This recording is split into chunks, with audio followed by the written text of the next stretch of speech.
I opened up this message this morning sharing with you that I was told that there are two types of work.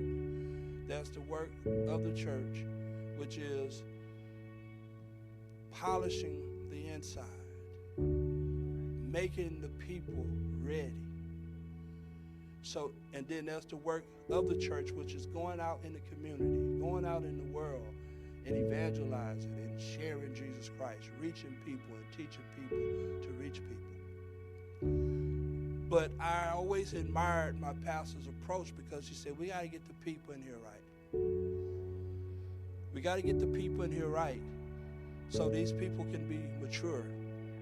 They could be strong. And they could go out there and they could represent Christ to the fullest. They can go out and do well in society.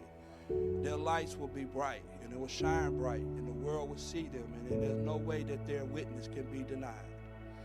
Because they're shining, they're letting their good works show, not for self-glory, but for the glorification of God.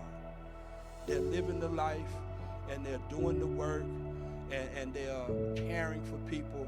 But that work we start inside the church. And you've been here 27 years, some of you have been here 15 years, some of you have been here less than that. And I want to encourage you, while you're here, be attentive. Pay attention to what God is trying to do in your life. Don't resist the system. Don't fight against it. Don't rebuke it. Don't get mad, but as the word is administrated in truth and grace. Grace and truth is what we need. There needs to be a balance. And when we find ourselves obeying God's word, we'll find ourselves growing.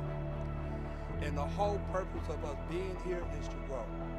The whole purpose of the gift that God has given to the church is for growth. It's so that we can be mature in our faith, so that we can be grown men and grown women, till we're not acting like little bitty kids, till we're not acting like children, so we're not throwing tantrums like toddlers, so we're not no longer being fooled or deceived or falling for the okie doke. We can get to the point where we recognize game when it's in our face, because our eyes are open. We're no longer blind. We're no longer naive, where we just fall for anything that anybody tells us. But we're solid in the faith. We get a strong word, and it's never watered down. It is unadulterated gospel. It is the truth.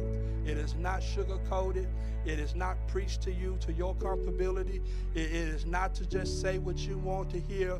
It is not about your little itching ears. Your ears itch, scratch it. But make sure that you're listening to what is being said, because God is trying to pour something in you. God is trying to help you to arise above all of your spiritual handicaps. God is trying to move the scale and the calluses from your eyes. God is trying to correct your vision. God is trying to perfect who you are. God is trying to make you a man. God is trying to make you a woman. God is trying to develop some things in you that you never thought you would ever be able to do or think.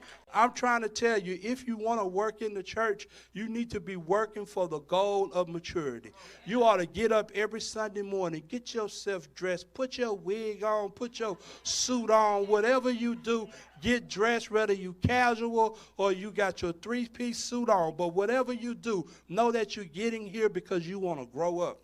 You want to change. You want to be delivered from the things that hinder you. You want to stop making those same old excuses that you've been making for 20, 30 years.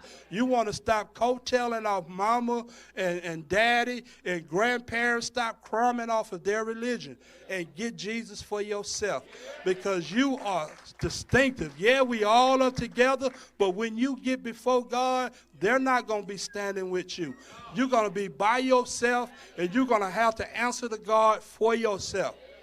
And can't nobody keep you from getting close to God but you. At the end, if you spend all your time in this church and you ain't learned nothing, that's on you.